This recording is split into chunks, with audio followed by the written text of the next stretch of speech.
Okay. Okay. So that's pretty much the game we're going to be playing, is getting these expectation values. And there are some more operators. Let me write down a few of them here.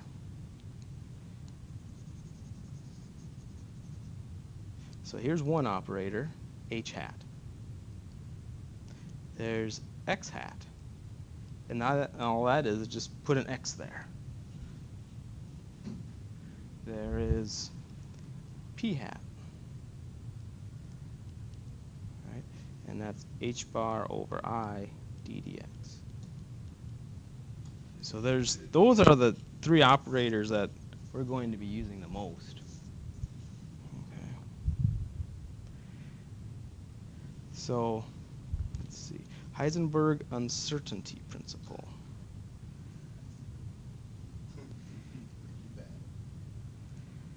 Let's take a look at something here. Okay.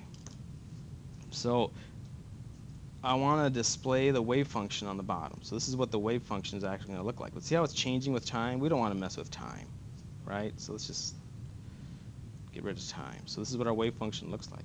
If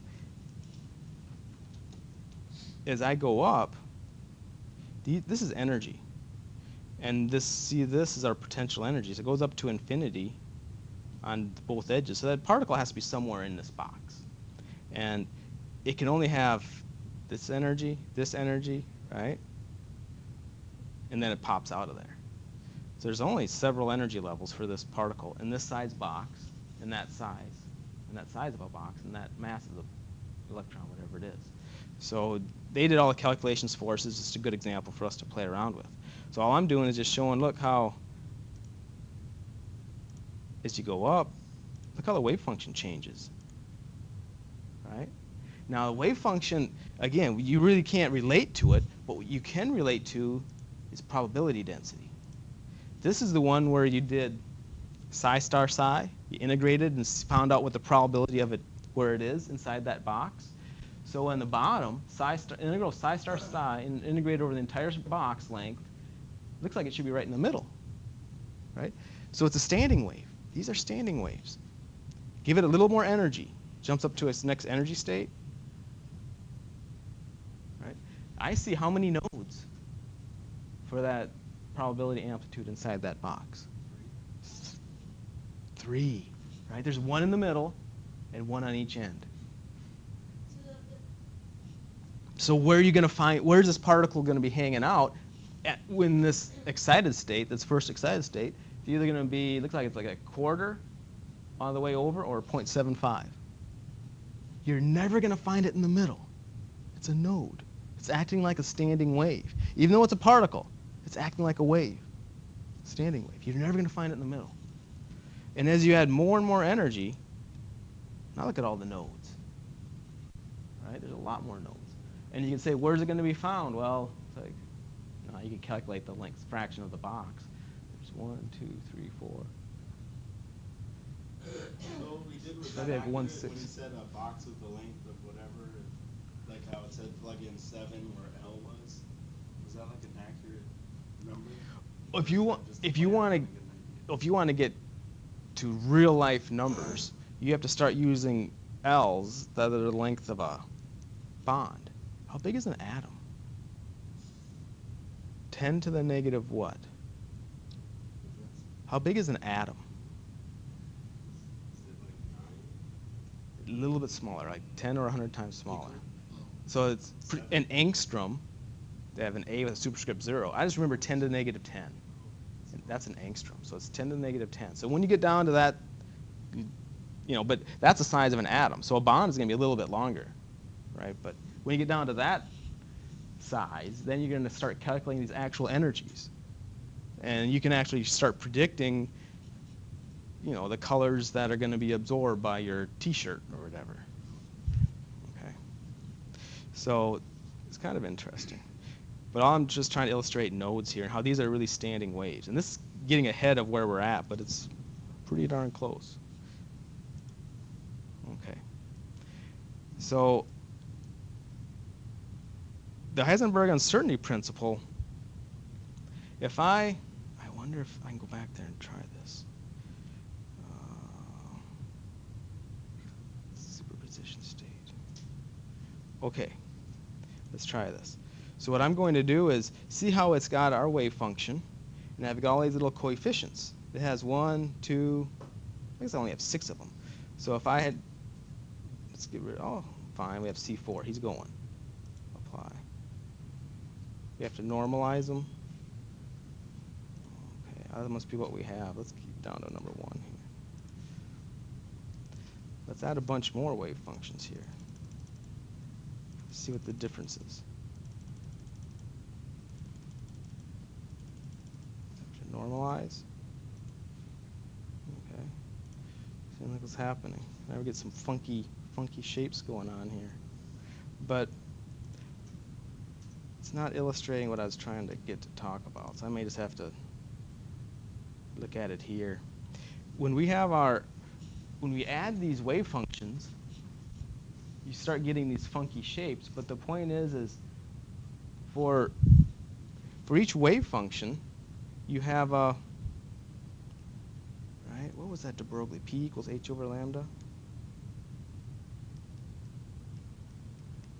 Right?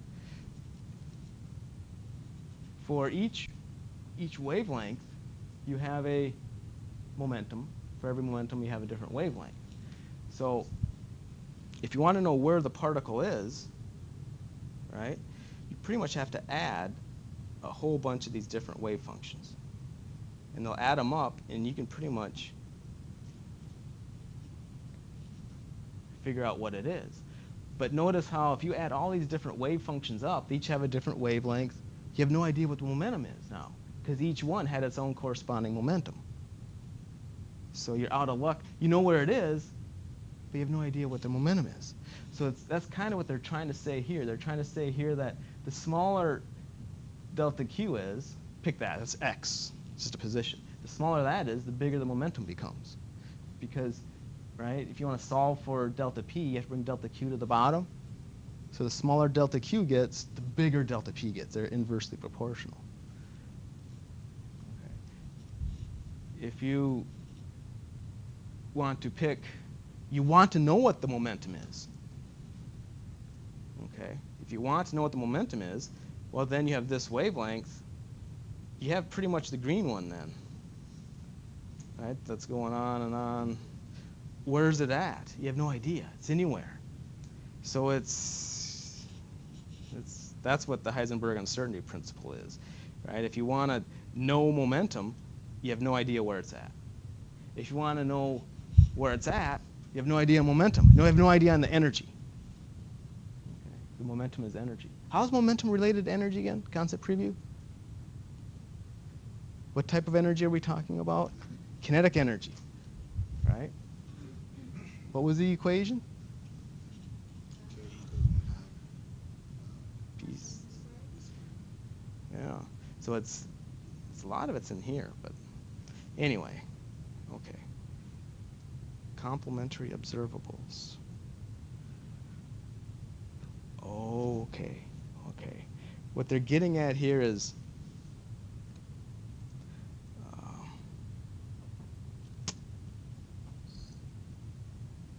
if you have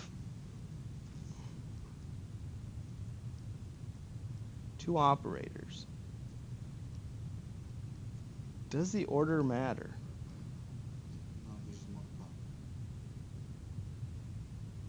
Right? If the order doesn't matter, then the word is they commute. So let's practice here. If we have x hat and p hat, does that equal p hat x hat? Right? Are they the same? So we just put in what they are. X hat we said was just x. You just multiply by x was the x operator. Momentum operator was, we said h bar over I d dx.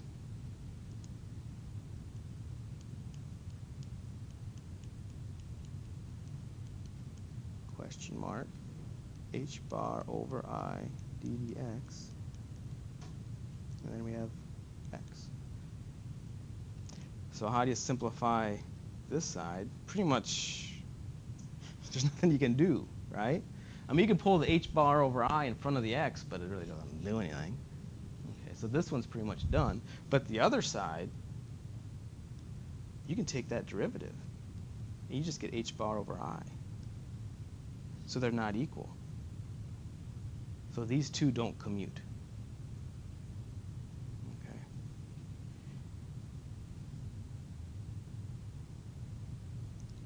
So that's what the commute part is. The complementary observable thing, that's pretty much, if you can find two observables that work with the Heisenberg uncertainty principle, like momentum and position, and they're complementary. But I don't think you're going to see those words too much, but I think you're going to have problems on homework. And do these two operators commute? All you do is just put them next to each other, change their order, see if you get the same thing on both sides. And if you do, they commute. Okay.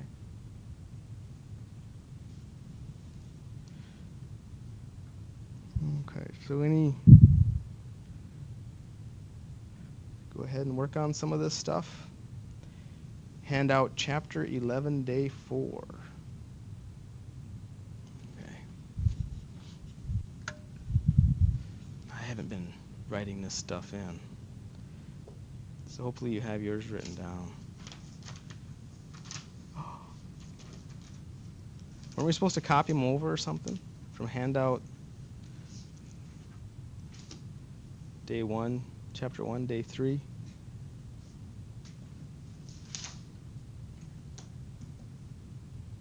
So yeah, so whatever your answers were for handout chapter 1, day 3, you write your normalized wave functions in here. Right? So do you have A? Does anybody have what A? Yeah, your normalized answer from chapter 1, day 3. Number A. Yeah, it was 1/6. Wasn't that one that's just L or something? It was 1 over the square root of 1 over L. The square root of 1 over L. Yeah, because those 6's canceled or something, right? Oh yeah, we should put that in from the Okay. How about B? B is B or D? B psi is what?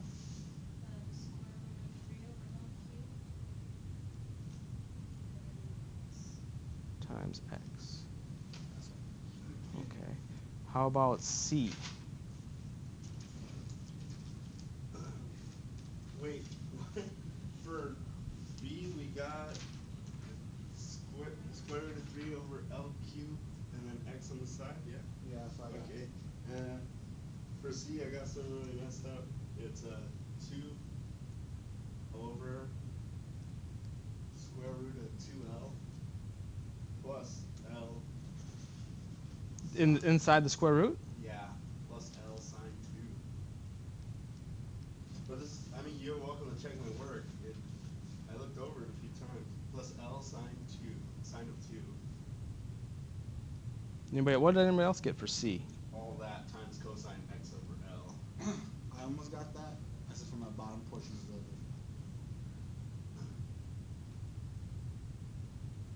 How about, so you almost got that, but a little bit different. So whatever you got is what you put in there pretty much.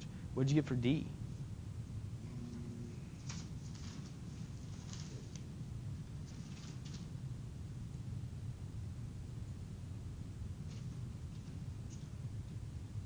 So remember, what do you even get for your N? You put that back in and times your phi again. Okay. Well, we've got enough to start on here. Oh, you don't want this other really long answer? Oh, yeah, if you got it, I'll give it right now. What do you got? Square root of 2 over square root. Square root of 2. Oh, okay. E square. Yeah, over square root. Over what? Square root of E square L. E. Yeah. There's an E? Yep. E square L minus L. And all that is times E to the x over L. I don't know how you got, what's E squared L?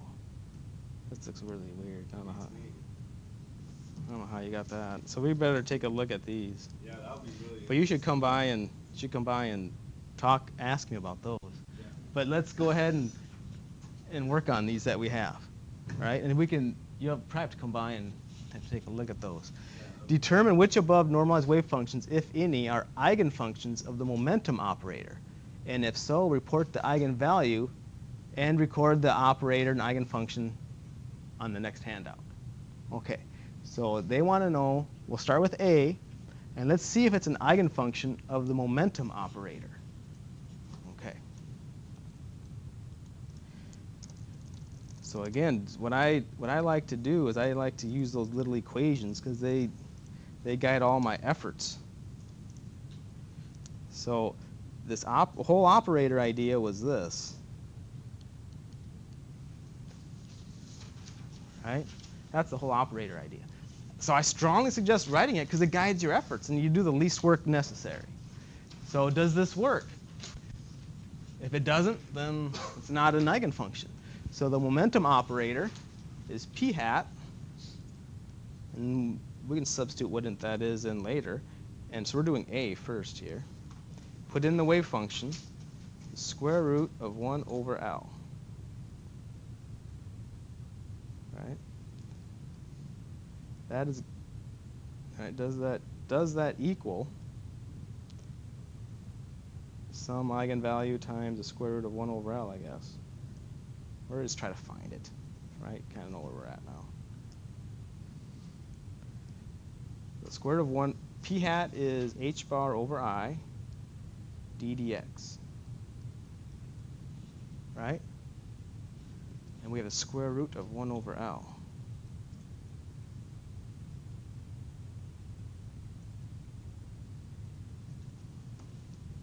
What's this derivative of the square root of 1 over L?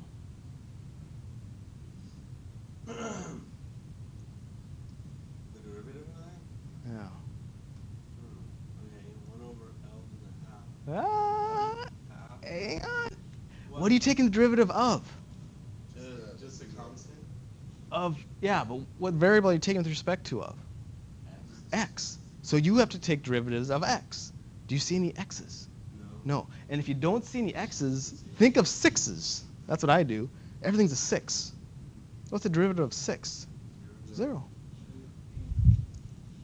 0. So did you get the eigenfunction back again? Nope. So that ain't going to work. Do we have to use p hat? Because they said momentum operator. Oh, okay. So the answer for that was no. Nope. Yeah. Yeah. Because the question is, if so, determine the above, if any. It's not an eigenfunction, right? So no eigenfunction. Not an eigenfunction. No. It's not that. It's not that. Right? Then you do the same with B. Okay. So none of these may be.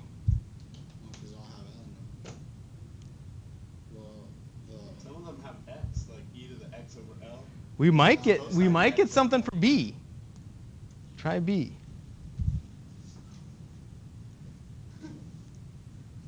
P hat square root of 3 over L cubed times x. H bar over I d dx. All right, how would you handle this? it would just be whatever. Yeah.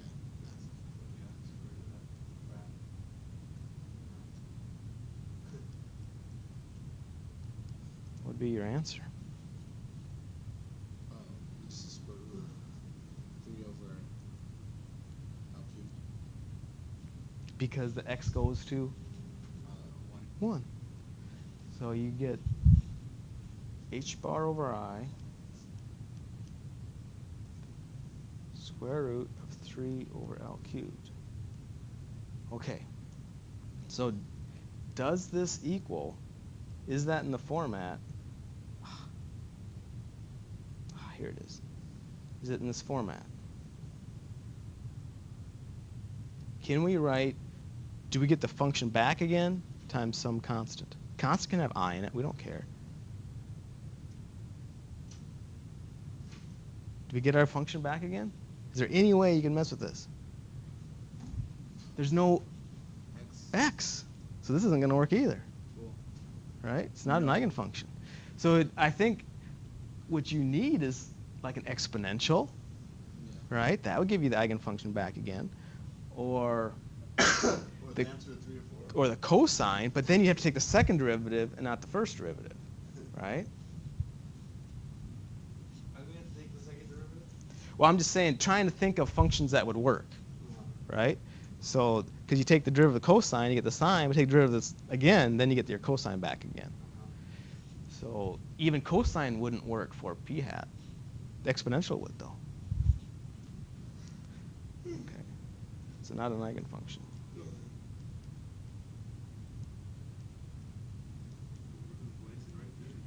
Okay. So we should probably take a look at C and D here to find out what your issue is. Okay.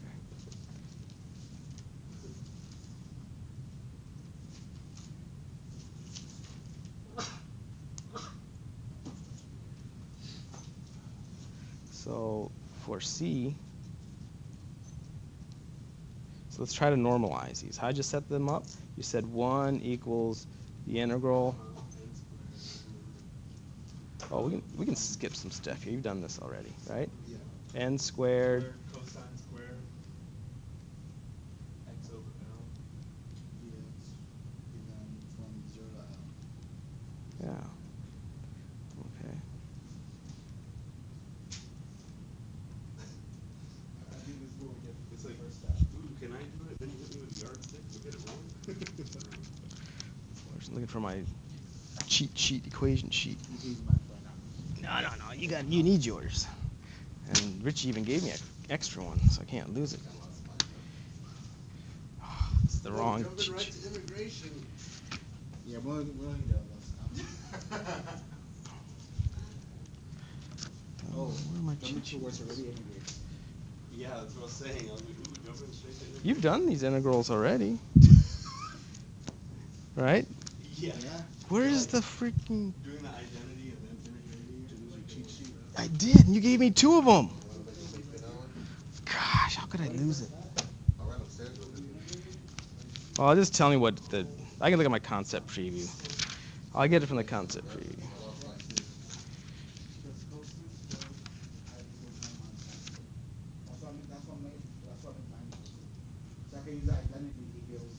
No, I'm pretty sure sine square x is 1 minus cosine x, 2x over 2, and cosine square x is 1 plus cosine square x over 2. No. Yeah, that seems like a waste. Where do we have them? I'll go upstairs after this. Let me use Pablo's cheat sheet. I don't think so. Do you have your question? Well, you can do that, but then you would have to take sine square. I forget. What's that n factorial one? Isn't that with cosine square? See? Oh, it's with sine square. Oh, Oh, I know that. it's with sine square. So he's right. I would use cosine square is 1 minus sine square. You don't use identity, right? Yeah, you have to. That's what I would do. Yeah. Because cosine square x equals 1 plus cosine 2x over 2. That's what I did. Oh, man. Oh, well. And see, look right here, I got the same thing right here. And then this is what we're starting to differentiate. Uh-huh. 1. Because how'd you get 4? This is the step where I go out. What? I times everything times 2. So I can get rid of the L over 2. Oh, okay. Okay. Let's see if I still come out with the same name. We should have done this one because this is the only one that's going to work out of this whole bunch. Okay.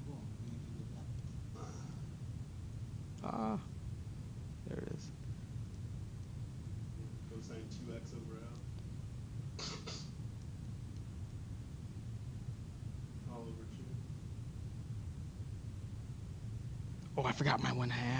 Shoot. Pablo, your way looks a little messier. Yeah. It's like it'll give you the same thing, but it's a little longer. Well, and Yeah, I it haven't is. taken. I erased my integral. But that was the There you that was the only way I saw it. Cause that like me, go. Yeah. cause I didn't know the other identities. Oh, yeah. Next, you gotta do 1 Okay. plus cosine 2x over 2. So you can Be a little less sloppy. you can keep But you going, get the same answer. and we can work that one out. But I would rather jump to. But you see how to do it. This is the only one that's going to work out of all these operators. So I'd like to integrate this one. Yeah, go jump down to D. Because there's no way that's going to work on our operators. Oh, it's not? I don't see how. Okay. You're not going to get I'm that not far. trusting you. No, but it's a good practice for normalizing. So I wouldn't, Yeah. right? It's good practice for that. The answer was in the end. 'Cause- Well, you come by and I'll finish Okay, it. cool. Let's do D.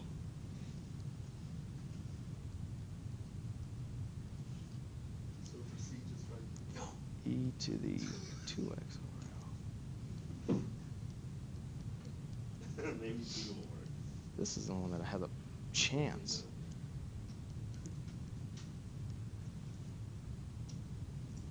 Yeah, D was easier than C.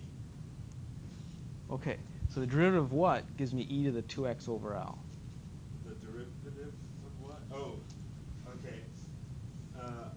I got L over 2 e to the 2x over L. Okay, so good. Well, Save time. You just write down what Ricky says, don't even think about it, and now you take the derivative to see if it works. Right?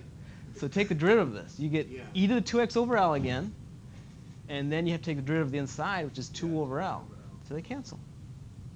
Right? It's nice. Now we put in our. Okay. We have L over 2. Put in an L, we get e to the. Oh, that's what you're talking about, e squared. Oh, okay. E squared. And they put in a 0, you get Yeah, it'll become a 1. 1. So it'd be a 1/2. Yeah. I mean, It'll be just L over 2. yeah.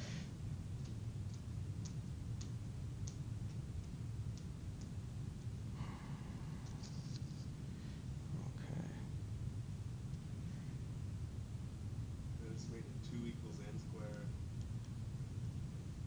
Times Yeah. L times e squared minus 1.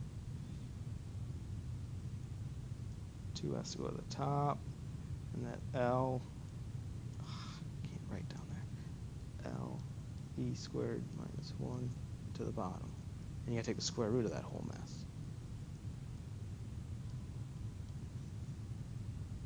Right? So my normalized wave function would be 2 over L e squared minus 1, the square root of that, times e to the 2x over L.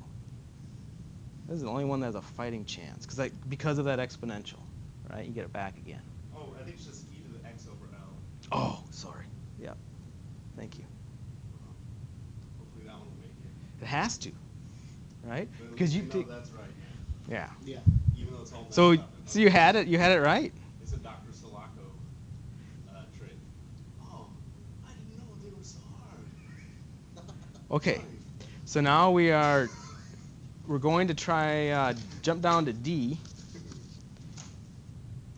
and see if it's an eigenfunction.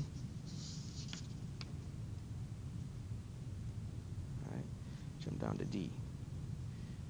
Is p hat. I already forgot what the heck it was. Square root of 2 over L e squared minus 1.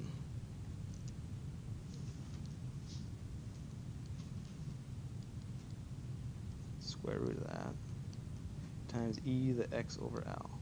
Does that equal omega times our wave function? Well, let's just find it. We can.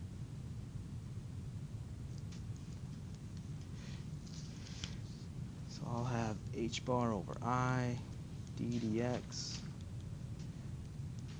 2 over L e squared minus 1 square root e to the x over L. Okay, what can I pull through the derivative? Anything? To make my life easier? Can I pull anything through the derivative? Definitely. All that stuff that's attached. Yeah. It's Nothing that has an x in it. square root. Everything that All you that don't see an has to x. go outside. Yeah, I can pull all that through.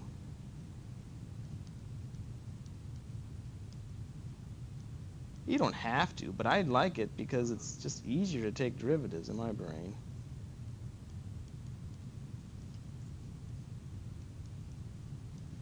Okay, how do you take the derivative of e to the x over L? Would be 1 over L e times x over L. Perfect.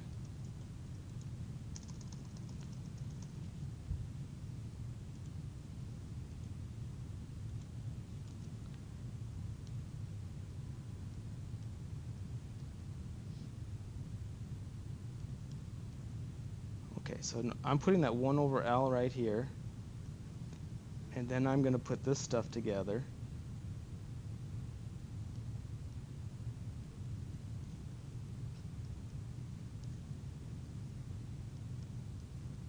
Okay. Do you see your wave function back again? All right, it's right. You see it. Good. This whole thing is your wave function. What do we call that? That's our f. So this must be our, W. yeah, that little omega. There's our eigenfunction. So this is an eigenfunction. Here's our eigenvalue.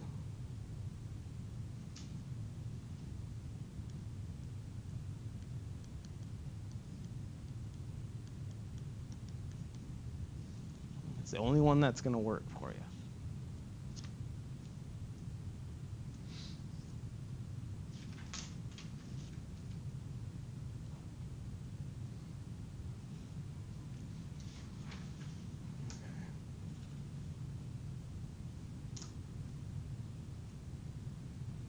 So on, okay. Make sense?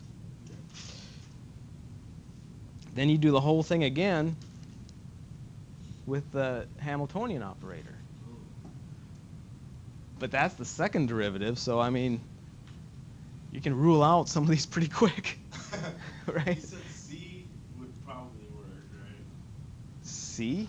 I don't think so. D work was because of That nice clean exponential is why this one worked.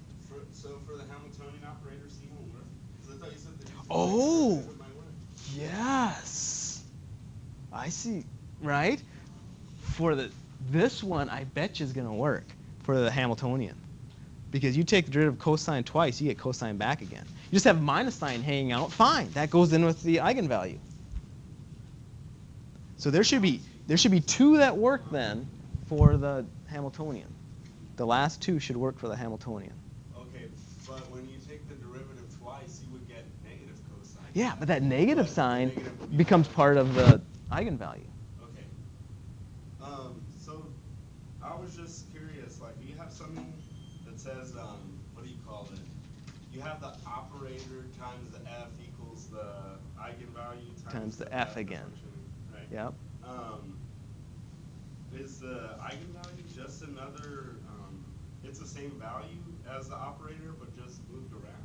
No, it's the eigenvalue is for that one observation or that one possibility. That's the possibility of the measurement. For example, if you're looking for energy, you have to operate your wave function with the energy operator, which is the Hamiltonian. So then you get some number, which is going to be the energy. So that's the energy for that one possibility. Remember, because that one wave function is just one possibility. So if you want to actually do the experiment, you want to match someone's experiment in the lab, you have to calculate the integral, because now it's all possibilities. It's the same format, though. You have the brackets, the operator, and then you integrate psi star operator psi d tau. and then you get some number. And times the wave function back again. And okay, now, well, not times the wave function back again. You get, it's a little bit different format, right? You don't get the wave function back again. You just get some number, the expectation value. Okay.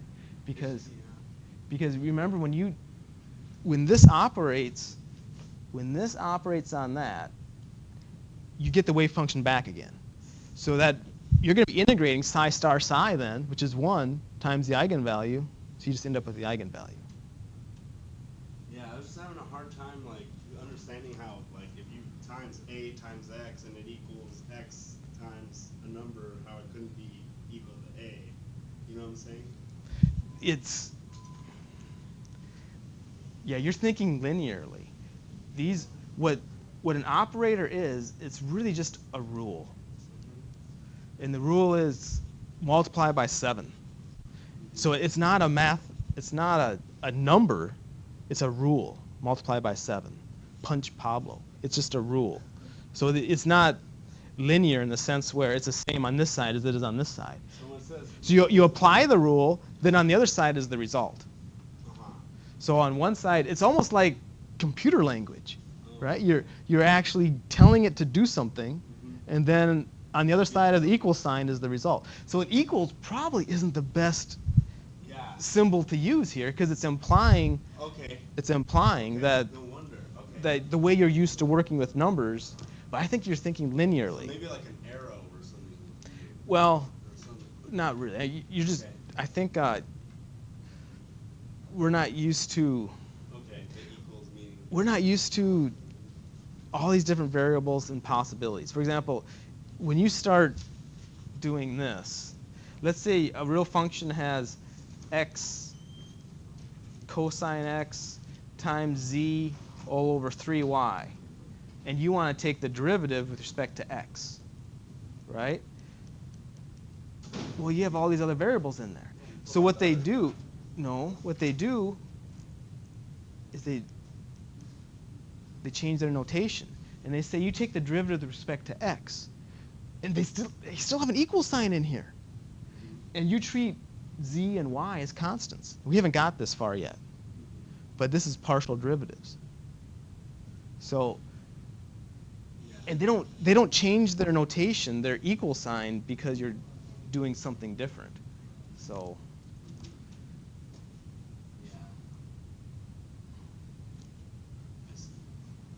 It's going to take practice, and then once you get beat on your head on it hard enough.